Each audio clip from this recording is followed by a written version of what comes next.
Hello everyone, आज हम BNS 184 की इंपॉर्टेंट क्वेश्चन आंसर करने वाले हैं। क्वेश्चन नंबर 1 है, मानव स्वास्थ्य पर वैश्वीकरण के प्रभाव पर चर्चा कीजिए। ये क्वेश्चन वैश्वीकरण और स्वास्थ्य पर इसके प्रभाव का विवरण लिखें, इस तरह से भी आ सकता है। वैश्वीकरण पहले होता क्या है? वैश्वीकरण का मतलब होता है जब एक देश दूसरे देश से अपनी आर्थिक व्यवस्था को सुधारने के लिए व्यापार वगैरह बढ़ाता है। अब इस क्रिया में संस्कृति वगैरह का भी आदान प्रदान होता है। ठीक है, यहाँ पे लोगों की भाषा, लोगों की संस्कृति एक देश से दूसरे देश में विकसित होती है। कई सदियों, यहाँ पे बताया गया, कई सदियों से इन आंदोलनों को सुविधाजनक बनाने के लिए देशों ने आर्थिक भागीदारी का निर्माण किया है। लेकिन 1990 के दशक की शुरुआत में शीत युद्ध के बाद इस शब्द की सबसे ज़्यादा लोकप्रियता मिली। किसकी बात हो रही है? वैश्वीकरण की। यह मार्गदर्शिका अंतर्राष्ट्रीय व्यापार और उन्नत अर्थव्यवस्थाओं के बीच कुछ निवेश प्रवाहों को संदर्भित करने के लिए अधिक संकीर्ण शब्द का उपयोग करती है, जो ज़्यादातर संयुक्त राज्य पर केंद्रित है। वैश्वीकरण का जो सबसे ज़्यादा प्रभाव जटिल और राजनीतिक रूप से आरोपित है। प्रमुख तकनीकी प्रगति के साथ वैश्वीकरण कुछ समूहों में नुकसान भी पहुंचाते हैं। अब यहाँ पे हमें इसी चीज़ के बारे में बताना है कि इसके नकारात्मक प्रभाव क्या क्या हैं। तो स्वास्थ्य पर इसके नकारात्मक और सकारात्मक कुछ प्रभाव के बारे में यहाँ लिखा हुआ है। इसके पहले नकारात्मक प्रभाव हम देखते हैं। खाद्य पदार्थों, दवाओं और दवाओं के साथ साथ स्वास्थ्य को नुकसान पहुंचाने वाले पदार्थ भी व्यापार के माध्यम से एक देश से दूसरे देश में आदान प्रदान किया जाता है, यानी आयात निर्यात होता है, जैसे कि तंबाकू और शराब। ठीक है, जहरीले और कचरे, यहाँ पे जो है ये आप इसको कचरे नहीं लिखेंगे, जहरीली चीज़ें जैसे कि नशीली दवाइयाँ वगैरह, नशीले पदार्थ जो होते हैं वो भी एक देश से दूसरे देश व्यापार में वृद्धि होने के कारण एक देश से दूसरे देश में निर्यात किए जा रहे हैं, आयात किए जा रहे हैं। कई देशों में भोजन और दवाओं की विनियमित करने की सीमित क्षमता है।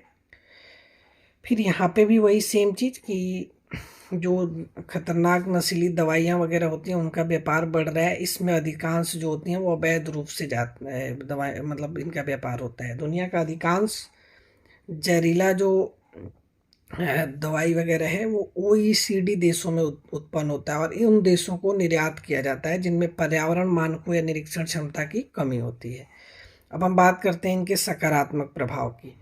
तो देखो, इंटरनेट के बढ़ जाने से, इंटरनेट की सेवाएं उपलब्ध होने से स्वास्थ्य क्षेत्र में बहुत सारे लाभ हुए हैं। ठीक है, ईमेल वगैरह की वजह से संचार बहुत तेज़ी से बढ़ा है। संचार से क्या होता है कि जब एक चीज़, एक कहीं पे कोई भी चीज़ खोजी जाती है, किसी चीज़ की डिस्कवरी होती है, तो दूसरे देश में आसानी से अब पहुंच सकती है। ठीक है, इंटरनेट की जानकारी और ज्ञान का प्रवाह स्वास्थ्य के मुद्दों सहित अधिक स्वतंत्र रूप से उपलब्ध है और टेली हेल्थ और टेली मेडिसिन की सुविधा को प्रदान करते हैं। नेक्स्ट क्वेश्चन है कि पर्यावरणीय स्वास्थ्य को परिभाषित कीजिए। मानव स्वास्थ्य पर वायु में मौजूद जैविक, रासायनिक और भौतिक कारकों के प्रभाव पर चर्चा कीजिए। तो सबसे पहले पर्यावरण का मतलब क्या होता है? हम जहाँ पे रहते हैं उसके चारों ओर का जो होता है हिस्सा, जहाँ पे पेड़ पौधे, पानी, हवा, सब कुछ आता है, ये सारा पर्यावरण कहलाता है। पर्यावरणीय स्वास्थ्य का क्या मतलब होता है कि पर्यावरण और मानव स्वास्थ्य के बीच में की जो संबंध है उसका अध्ययन करना ही पर्यावरणीय स्वास्थ्य कहलाता है। पर्यावरणीय स्वास्थ्य मानव स्वास्थ्य के उन पहलुओं से जुड़ा है जो पर्यावरण में मौजूद भौतिक, रासायनिक, जैविक, सामाजिक और मनोसामाजिक कारकों से प्रभावित होते हैं। पर्यावरणीय स्वास्थ्य का मकसद बीमारियों को रोकना और स्वास्थ्य सहायक वातावरण को बनाना होता है। हमें अच्छे स्वास्थ्य के लिए सुरक्षित, स्वस्थ और सहायक वातावरण की ज़रूरत पड़ती है। हम जिस वातावरण में रहते हैं अगर वो स्वस्थ है और खुशहाल है तो फिर हमारा जो जीवन शैली है वो अच्छा होगा। ठीक है, और जीवन को, ऊर्जा और जीवन को बनाए रखने के लिए आवश्यक सामग्रियों के लिए पर्यावरण पर ही इंसान को निर्भर रहना पड़ता है। अब वो सामग्री क्या है? आवश्यक सामग्री तो हमें साफ हवा की ज़रूरत होती है, स्वस्थ रहने के लिए सुरक्षित पेयजल चाहिए, पौष्टिक आहार चाहिए और जहाँ पे हम रह रहे हैं वो स्थान सुरक्षित रहना चाहिए। ठीक है, अब हम बात करते हैं वायु में मौजूद जैविक, रासायनिक और भौतिक कारकों में मानव स्वास्थ्य पर कई तरह के नकारात्मक प्रभाव भी पड़ते हैं। जैसे अगर वायु प्रदूषण है वायु प्रदूषित होती है तो श्वसन और हृदय संबंधी बहुत सारी समस्याएं आने लगती हैं। वायु प्रदूषण से श्वसन संक्रमण, हृदय रोग, स्ट्रोक और फेफड़ों में कैंसर जैसी बीमारियों का खतरा बढ़ जाता है। अगर हम बात करते हैं प्रतिरक्षा प्रणाली पर क्या प्रभाव पड़ता है, तो वायु प्रदूषण से प्रतिरक्षा प्रणाली पर भी असर पड़ता है। जैसे श्वसन संक्रमण के प्रति उसकी संवेदनशीलता बढ़ जाती है। हड्डियों के पे भी वायु प्रदूषण का प्रभाव पड़ता है। अगर वायु प्रदूषित है तो हड्डियों के द्रव्यमान में कमी आने लगती है, यानी कि हड्डियां जो होती हैं वो कमज़ोर और लचीली होने लगती हैं। जीवन की गुणवत्ता में भी कमी आती है। अगर वायु प्रदूषित है तो वहाँ पे रहने वाले लोगों की जो आयु होती है वो औसतन कम हो जाती है। एग्जाम्पल में हम एक कोविड-19 का ले सकते हैं कि कोविड-19 में भी ये जो था श्वसन की मतलब सांस से ही जुड़ी हुई ये समस्या थी। लोगों को सांस लेने में ही दिक्कत हो रही थी, ठीक है। तो अगर वायु प्रदूषित है तो वहाँ पे कोविड-19 के खतरा और बढ़ जाता है। एलर्जी पे प्रभाव की बात करें तो कार्बन डाइऑक्साइड, यानी कि वायु प्रदूषित होगी तो कार्बन डाइऑक्साइड की मात्रा बढ़ेगी, जिससे तापमान भी बढ़ता जाएगा, क्योंकि वो हमारे जो इन्वायरमेंट को गर्म करता है। कार्बन डाइऑक्साइड बढ़ता जाएगा तो हमारा इन्वायरमेंट गर्म होना शुरू हो जाएगा, जिससे एलर्जी वगैरह का खतरा बढ़ जाएगा। तो ये था क्वेश्चन नंबर 2। नेक्स्ट क्वेश्चन है सार्वजनिक स्वास्थ्य की उत्पत्ति और विकास पर संक्षेप में चर्चा कीजिए। तो सबसे पहले हम सार्वजनिक स्वास्थ्य के इतिहास के बारे में समझते हैं। अमेरिका में सार्वजनिक स्वास्थ्य की उत्पत्ति माना जाता है। अमेरिकी सार्वजनिक स्वास्थ्य सेवा के कमीशन कोर ने 1798 में बीमार और विकलांग नाविकों की सहायता के लिए अधिनियम के साथ राष्ट्रीय सार्वजनिक स्वास्थ्य नीति की स्थापना की, और जिसका श्रेय उन्होंने जॉन एडम्स को दिया। वह स्थापना सार्वजनिक स्वास्थ्य के इतिहास में एक महत्वपूर्ण क्षण था। 19वीं शताब्दी में प्रगति जारी रही, क्योंकि प्रमुख शहरों में सैन्य अस्पताल स्थापित किए गए, जिससे राष्ट्रीय सार्वजनिक स्वास्थ्य प्रणाली की नींव रखी गई। 19वीं सदी के अंत में बहुत सारे संक्रामक रोग फैले, जिसमें चेचक, हैजा, पीत ज्वर की महामारियां वगैरह शामिल थीं।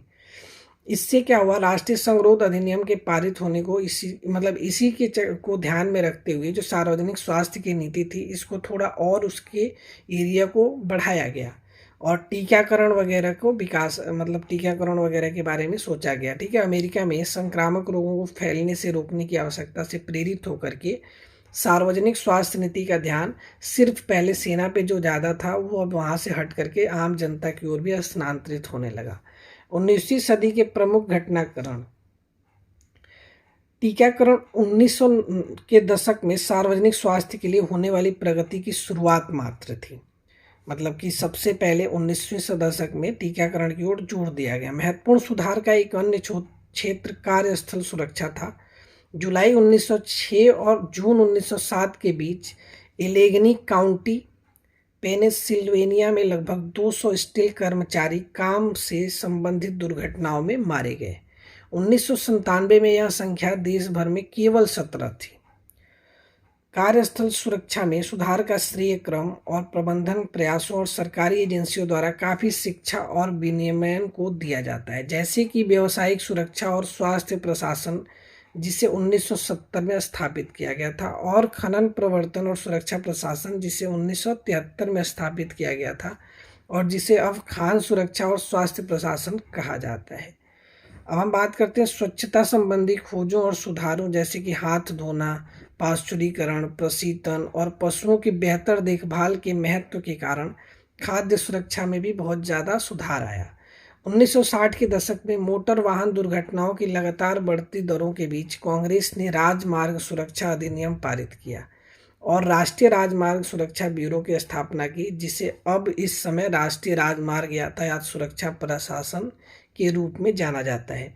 इन पहलों में सार्वजनिक स्वास्थ्य मानकों को स्थापित किया है, जिसने बाद के वर्षों में हजारों लोगों की जान बचाई है। अब बात करते हैं हम आधुनिक चुनौतियां। इस समय हमें सार्वजनिक स्वास्थ्य नीति पे क्या सबसे ज़्यादा चुनौती है, तो 20वीं सदी की शुरुआत के बाद के वर्षों में जलवायु परिवर्तन नई सार्वजनिक स्वास्थ्य चुनौतियों का निर्माण कर रहे हैं।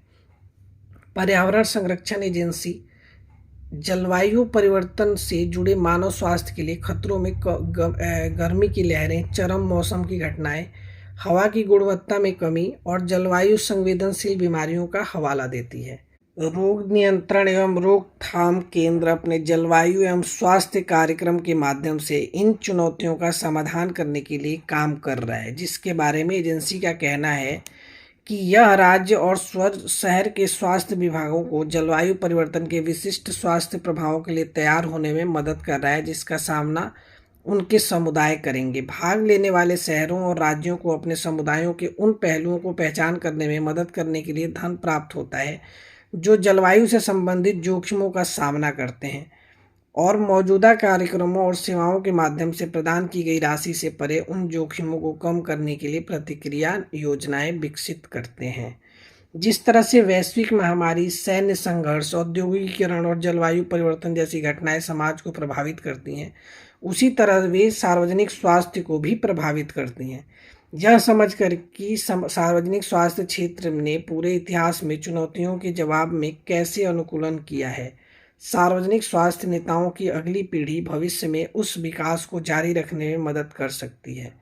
जैसा कि कोविड-19 के महामारी ने स्पष्ट कर दिया है, सार्वजनिक स्वास्थ्य नेताओं को परिणामों को प्रभावित करने वाली असमानताओं को दूर करने के लिए काम करना चाहिए और यह सुनिश्चित करना चाहिए कि वे सार्वजनिक स्वास्थ्य परियोजनाओं न्यायसंगत कर रहे हैं या नहीं। अब हम चलते हैं नेक्स्ट क्वेश्चन की तरफ। क्वेश्चन नंबर जो 4 है उसमें बताया, क्वेश्चन नंबर 4 में पूछा गया कि भारत में राष्ट्रीय स्वास्थ्य कार्यक्रमों पर एक लेख लिखना है। तो NHM यहाँ पे क्या है, NHM का फुल फॉर्म है नेशनल हेल्थ मिशन, यानी भारतीय राष्ट्रीय स्वास्थ्य, मतलब नेशनल मतलब राष्ट्रीय स्वास्थ्य कार्यक्रम, ठीक है। तो इसको शॉर्ट में यहाँ पे NHM लिखा हुआ है।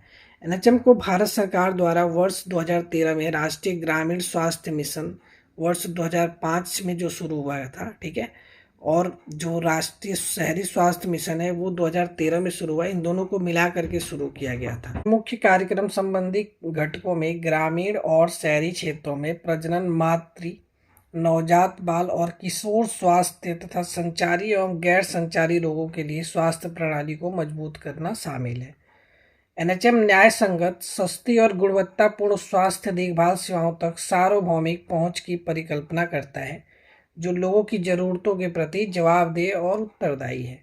राज्यों और केंद्र शासित प्रदेशों को सहायता किस तरह से की जाती है, तो स्वास्थ्य सुविधाएं NHM के तहत राज्यों और केंद्र शासित प्रदेशों को मानदंडों के अनुसार नई सुविधाओं और मौजूदा सुविधाओं के उन्नयन हेतु उनकी आवश्यकता के आधार पर बुनियादी ढांचे के अंतराल को कम करने हेतु सहायता प्रदान की जाती है। स्वास्थ्य सेवाएं की बात करें तो NHM सहायता में मातृ स्वास्थ्य, बाल स्वास्थ्य, किशोर स्वास्थ्य, परिवार नियोजन, सार्वभौमिक टीकाकरण कार्यक्रम और तपेदिक जैसी प्रमुख बीमारियों तथा वेक्टर जनित बीमारियों जैसे मलेरिया, डेंगू, काला आजार और एवं कुष्ठ रोग आदि से संबंधित मुख्य सेवाओं का प्रावधान है। NHM के तहत कुछ पहलों के बारे में बताया जाएगा कि क्या पहले की गई। तो जननी शिशु सुरक्षा कार्यक्रम चलाया गया है, राष्ट्रीय बाल स्वास्थ्य कार्यक्रम इसी के द्वारा चलाया जाता है। निःशुल्क दवाओं और निःशुल्क निदान सेवा पहल, प्रधानमंत्री राष्ट्रीय डायलिसिस कार्यक्रम, सभी सार्वजनिक स्वास्थ्य सुविधाओं में राष्ट्रीय गुणवत्ता आश्वासन ढांचे का कार्यान्वयन, मोबाइल चिकित्सा इकाइयों और टेली परामर्श सेवाओं को भी विशेष रूप से ग्रामीण क्षेत्रों में स्वास्थ्य सेवा तक पहुंच में सुधार करने हेतु लागू किया जा रहा है। आयुष्मान भारत, प्रधानमंत्री जन आरोग्य योजना, NHM की उपलब्धियां, ठीक है। अब स्वास्थ्य संकेतकों में सुधार। अगर सार्वजनिक स्वास्थ्य सुविधाओं में वृद्धि, NHM एक स्वास्थ्य प्रणाली दृष्टिकोण अपनाता है और नागरिकों को व्यापक प्राथमिक और माध्यमिक देखभाल सेवाएं प्रदान करने के लिए जमीनी स्तर पर स्वास्थ्य एवं कल्याण केंद्रों और जिला अस्पतालों के साथ मजबूत रेफरल लीकेज सहित सार्वजनिक स्वास्थ्य सुविधाओं हेतु एक नेटवर्क बनाने का लक्ष्य रखता है। NHM ने न केवल सेवा वितरण के लिए संस्थागत क्षमताओं में वृद्धि करने में योगदान दिया है, बल्कि NHM के अंतर्गत विभिन्न राष्ट्रीय कार्यक्रमों के लक्षित हस्तक्षेप हेतु क्षमताओं का विकास भी किया गया है। समान विकास की बात करें तो इसके तहत वामपंथी उग्रवाद वाले क्षेत्रों में रहने वाली आदिवासी आबादी और शहरी गरीबों की स्वास्थ्य पर भी निरंतर ध्यान दिया गया था। पहुंच एवं उपयोग में समानता सुनिश्चित करने का एक और हालिया प्रयास आकांक्षी जिला कार्यक्रम है, जिसमें अतिरिक्त संसाधनों के आवंटन तथा क्षमता वृद्धि के लिए कमजोर सामाजिक और मानव विकास संकेतक वाले 28 राज्यों के 115 जिलों की पहचान की गई है, ताकि उन्हें अधिक प्रगतिशील राज्यों के स्तर पर पहुंचाया जा सके, ताकि गरीबी वगैरह के मतलब जो लोग गरीब हैं, आदिवासी वगैरह हैं, वो यहाँ पे बताया गया ना कि 28 राज्यों के अंदर 125 जिलों की ऐसी पहचान की है जिसमें आदिवासी और गरीबों की संख्या ज़्यादा है। तो उन जिलों पर काम किया जा रहा है ताकि उनमें स्वास्थ्य वगैरह के लिए ये सब पहुँचाया जा सके, जैसे कि अस्पताल वगैरह वहाँ भी बनाया जा सके, वहाँ पे क्लिनिक्स वगैरह जो होते हैं गवर्नमेंट के थ्रू खोले जा सके। ठीक है, नेक्स्ट क्वेश्चन है कि निम्नलिखित में से किन्हीं दो पर टिप्पणियाँ लिखनी है हमें। संचारी रोग पर आपको लिखना है। संचारी रोग क्या होता है? तो जो बीमारी किसी कीड़े के काटने या रक्त या शरीर के अन्य तरल पदार्थों के संपर्क में आने से या फिर वायु जनित वायरस से सांस लेने से या इन तरीकों से किसी भी संयोजन से रोग एक व्यक्ति से जब दूसरे व्यक्ति में फैल जाता है तो उसे संक्रामक बीमारी कहते हैं। अधिकांश बीमारियां संक्रामक होती हैं और वे विभिन्न माध्यमों से एक व्यक्ति से दूसरे व्यक्ति में फैल सकती हैं, जैसे कि कोई दूषित भोजन खा लेता है, पीने से या हवा के थ्रू। ये बीमारियां एक संक्रमित से गैर संक्रमित व्यक्ति में माइक्रोबियल रोगजनकों द्वारा, माइक्रोबियल मतलब छोटे छोटे जो कीटाणु वगैरह होते हैं उनके द्वारा फैलती हैं। इन्हें संचारी रोग कहा जाता है क्योंकि ये स्पर्श के माध्यम से फैलते हैं। संचारी रोगों की कुछ लक्षण और संकेत होते हैं, जैसे बुखार आना, दस्त होना, थकान, मांसपेशियों में दर्द, खांसना। इनके कुछ उदाहरण भी हैं, जैसे हाइपेटाइटिस ए, बी और सी, इन्फ्लुएंजा, खसरा, साल्मोनेला और अन्य खाद्य जनित बीमारियां, HIV, तपेदिक टीबी को कहते हैं, मलेरिया और यौन संचारित संक्रमण। ये कुछ संचारी रोगों के उदाहरण थे। अब हम आगे आते हैं, सेकंड पार्ट है टीकाकरण पे आपको टिप्पणियां लिखनी है। टीकाकरण भविष्य में होने वाले संक्रमण से लड़ने के लिए प्रतिरक्षा प्रणाली को तैयार करता है। ज़्यादातर टीकों में मृत या कमजोर वायरस या बैक्टीरिया की छोटी मात्रा होती है, जिन्हें एंटीजन कहा जाता है। आपकी प्रतिरक्षा प्रणाली इन एंटीजन के प्रति प्रतिक्रिया करके आपको बीमार किए बिना बीमारी से लड़ने के लिए खुद को प्रशिक्षित करती है।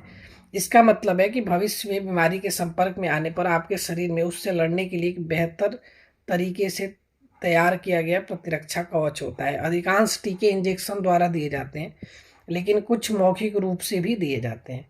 सभी तरह के टीकाकरण एक ही तरह से काम करते हैं। जब किसी व्यक्ति को टीका लगाया जाता है तो उसका शरीर उसी तरह से प्रतिरक्षा प्रतिक्रिया उत्पन्न करता है जैसे कि वह किसी बीमारी के संपर्क में आने के बाद करता है, लेकिन व्यक्ति को बीमारी नहीं होती। बीमारी के साथ आपकी प्रतिरक्षा प्रणाली की परिचितता आपके शरीर को तेजी से प्रतिरक्षा प्रतिक्रिया करने की अनुमति देती है यदि आप कभी भी स्वाभाविक रूप से बीमारी के संपर्क में आते हैं तो। यहाँ तक कि जब किसी भी वैक्सीन की सभी खुराकें दी जाती हैं तब भी हर कोई बीमारी से सुरक्षित नहीं होता। अधिकांश बचपन के टीके उन 10 में से लगभग 9 बच्चों को सुरक्षात्मक प्रतिरक्षा प्रदान करेंगे जिन्होंने सभी अनुशंसित खुराकें ली हैं। टीकाकरण का सुरक्षात्मक प्रभाव हमेशा आजीवन नहीं रहता। कुछ जैसे कि टेटनस का टीका 10 साल तक चल सकता है, आपकी उम्र के आधार पर उसकी सीमा होती है। ठीक है, जिसके बाद आपको अपनी प्रतिरक्षा को बहाल करने के लिए बूस्टर खुराक की भी आवश्यकता होगी। ठीक है, अब आगे चलते हैं क्वेश्चन नंबर 6 पे। भारत के स्वास्थ्य क्षेत्र में गैर सरकारी संगठनों की भूमिका क्या है? मतलब NGO जो होते हैं, नॉन गवर्नमेंटल ऑर्गेनाइजेशंस, NGO, तो इनका भारत के स्वास्थ्य क्षेत्र में क्या भूमिका है ये बताना है। तो स्वास्थ्य सेवा में गैर सरकारी संगठनों की बहुत सारी भूमिकाएं हैं। पहला बताया कि भारत में स्वास्थ्य सेवा एक बहुत बड़ी चुनौती है। रीजन ये है क्योंकि हमारे देश में जनसंख्या सबसे ज़्यादा है और संसाधन भी सीमित है। इस समस्या से निपटने में गैर सरकारी संगठन अंतराल को पाटने और स्वास्थ्य सेवा प्रणाली को मजबूत बनाने में महत्वपूर्ण भूमिका निभाते हैं। अब यहाँ बताया गया है कि भारत में स्वास्थ्य सेवा में गैर संगठनों की अपरिहार्य भूमिका पर यहाँ पे हमें पढ़ना है और ये बताना है कि किस तरह से स्वास्थ्य को बढ़ावा देने, समुदायों को सशक्त बनाने और दान को प्रोत्साहित करने के लिए अपने पहलों पर ध्यान केंद्रित करता है। सबसे पहले हम बात करते हैं स्वास्थ्य को बढ़ावा देना। भारत में गैर सरकारी संगठनों ने कमजोर आबादी के बीच स्वास्थ्य और कल्याण को बढ़ावा देने की जिम्मेदारी ली है।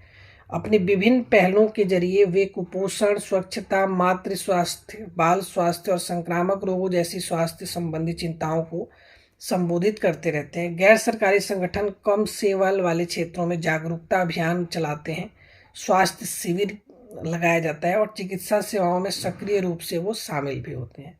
कई गैर सरकारी संगठन यानी एनजीओ जो होते हैं वो टीकाकरण को बढ़ावा देकर साफ सफाई वगैरह की वकालत भी करते हैं और स्वास्थ्य शिक्षा कार्यक्रम आयोजित करके निवारक उपायों पर ध्यान केंद्रित करते हैं।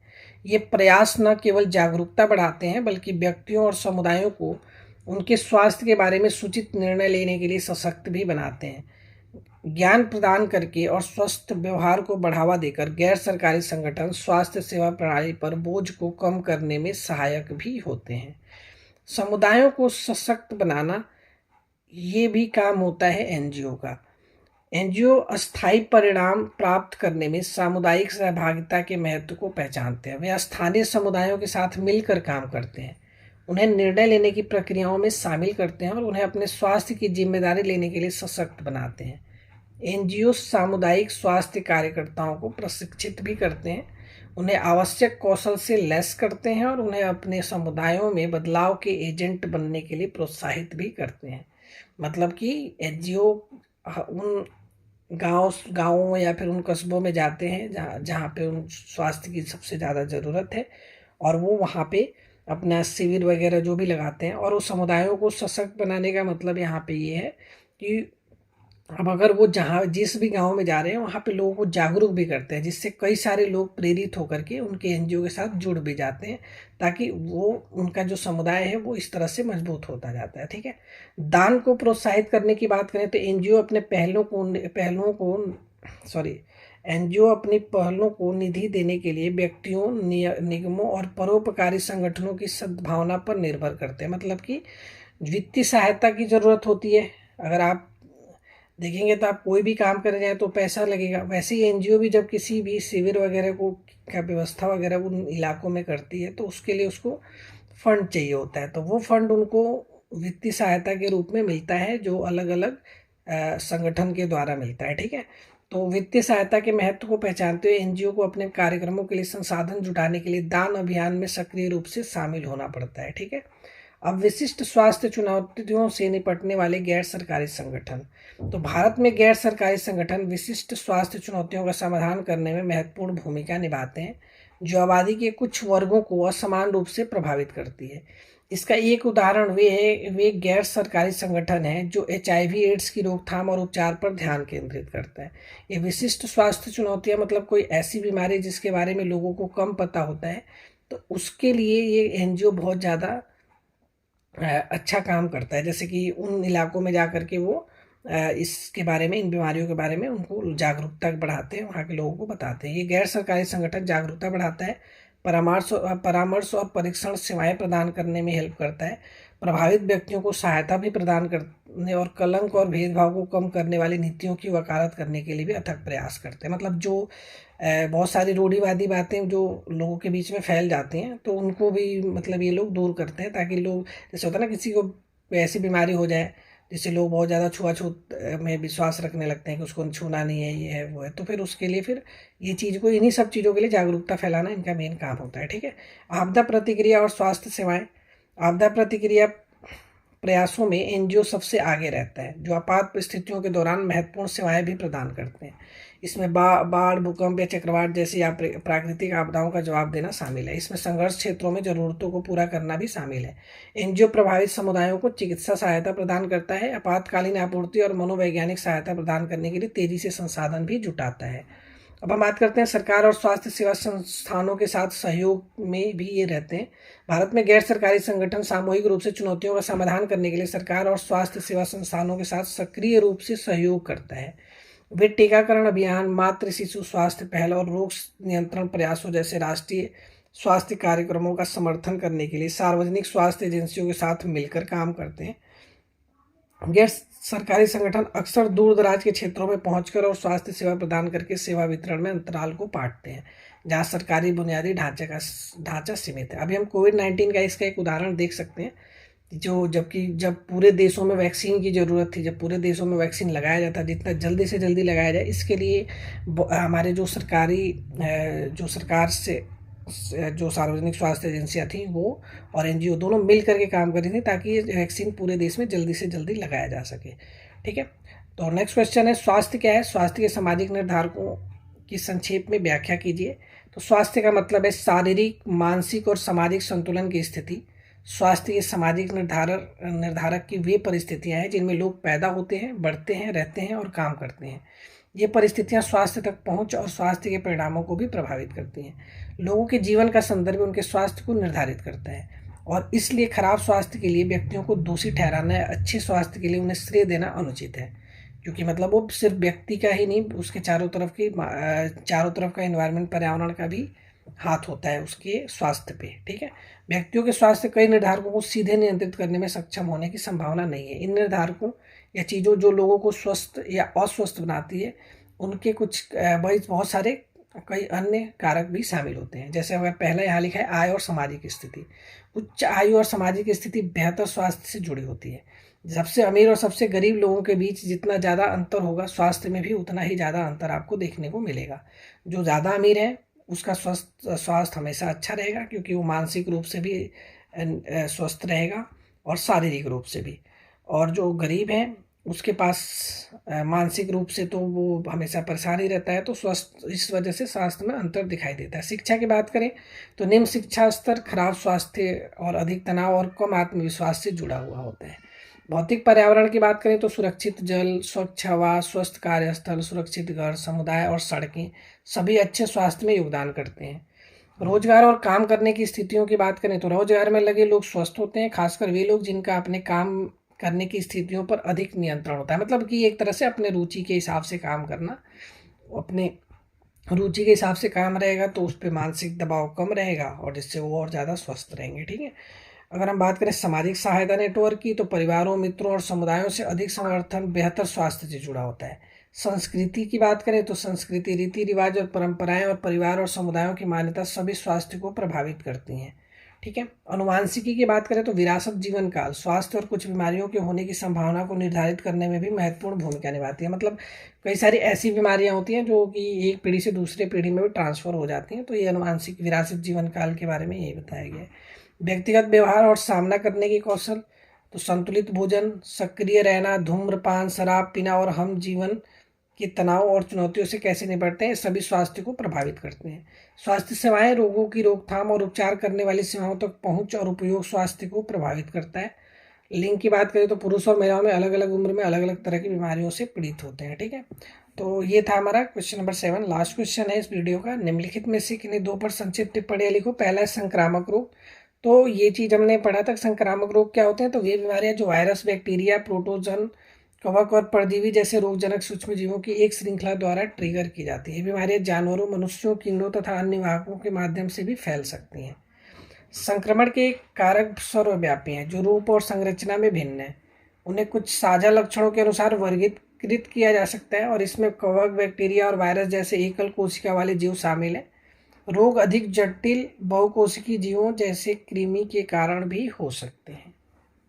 संक्रामक रोगों के लक्षण विशिष्ट बीमारियों के आधार पर अलग अलग होते हैं। जैसे फंगल संक्रमण अक्सर स्थानीय समस्याओं जैसे कि चकत्ते और खुजली का कारण बनते हैं। इसके विपरीत वायरल और बैक्टीरियल संक्रमण शरीर के विभिन्न अंगों में लक्षण पैदा कर सकते हैं, जिनमें बहुत सारे लक्षण शामिल हैं, जैसे कि बुखार होना, कपकपी होना, नाक बंद होना, लगातार खांसी आना, सामान्य थकान होना, शरीर और मांसपेशियों में दर्द, साथ ही सिर दर्द, पाचन संबंधी गड़बड़ी जैसे दस्त, मतली और उल्टी वगैरह आना। ठीक है, तो ये सारे संक्रामक रोग के कुछ उदाहरण थे। अब हम सेकंड पॉइंट पे देखते हैं। सेकंड पॉइंट क्या है कि महामारी और स्थानिक पे आपको टिप्पणी लिखनी है। तो महामारी क्या होती है और स्थानिक बीमारियां क्या होती हैं। तो महामारी एक ऐसा शब्द है जिसका उपयोग उस स्थिति का वर्णन करने के लिए किया जाता है जब रोग का प्रसार वैश्विक प्रकृति का हो। वैश्विक प्रकृति का मतलब ये बहुत सारे देशों में फैला हो। महामारी तेजी से फैलती है और आबादी के बड़े हिस्सों को प्रभावित करती है और आमतौर पर यह वायरस के नए प्रकारों के कारण होता है जो कई वर्षों से निष्क्रिय रहते हैं। एक व्यापक स्थानिक रोग जिसमें संक्रमित लोगों की संख्या स्थिर और होती है और महामारी नहीं होती, ये तो स्थानिक का हो गया।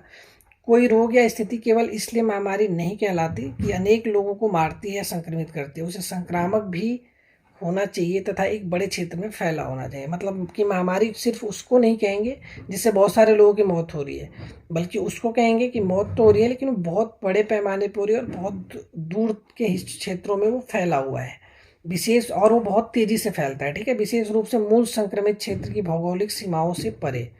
अब 20वीं सदी की शुरुआत में स्पेनिश फ्लू, हाल ही में कोविड-19 ये महामारी के कुछ उदाहरण हैं, ठीक है। अब हम बात करते हैं स्थानिक की। तो स्थानिक शब्द का प्रयोग किसी ऐसी बीमारी का वर्णन करने के लिए किया जाता है जो किसी विशिष्ट क्षेत्र या लोगों के समूह में अस्थायी रूप से मौजूद रहती है।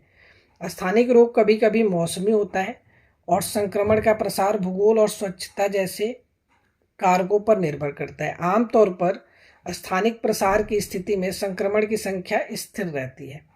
एक संक्रमण जो महामारी के रूप में शुरू होता है अंततः या तो समाप्त हो जाएगा या स्थानिक स्थिर अवस्था में पहुंच जाएगा, जो कि रोग की उग्रता और उसके संचरण के तरीके सहित कई कारकों पर भी निर्भर करता है। मतलब ये कह रहा है कि कोई अगर महामारी है तो हो सकता है कि कुछ टाइम बाद या तो वो पूरी तरह से खत्म हो जाए या फिर एक हिस्से में वो उसका प्रकोप दिखाई दे, तो स्थानिक के तौर पे, ठीक है। अब उदाहरण में हम मलेरिया का ले सकते हैं कि मलेरिया एक स्थानिक रोग का उदाहरण है जो अफ्रीका और एशिया के कुछ क्षेत्रों में ज़्यादातर पाया जाता है, ज़्यादातर होने के चांसेस इसके ज़्यादा होते हैं अफ्रीका के और एशिया के कुछ देशों में, ठीक है। तो ये था क्वेश्चन नंबर 8 के सेकंड पार्ट, मतलब ये पूरा हो गया वीडियो, ठीक है। अगर आपको वीडियो अच्छी लगी हो तो हमारे चैनल को सब्सक्राइब करें और लाइक करें। धन्यवाद।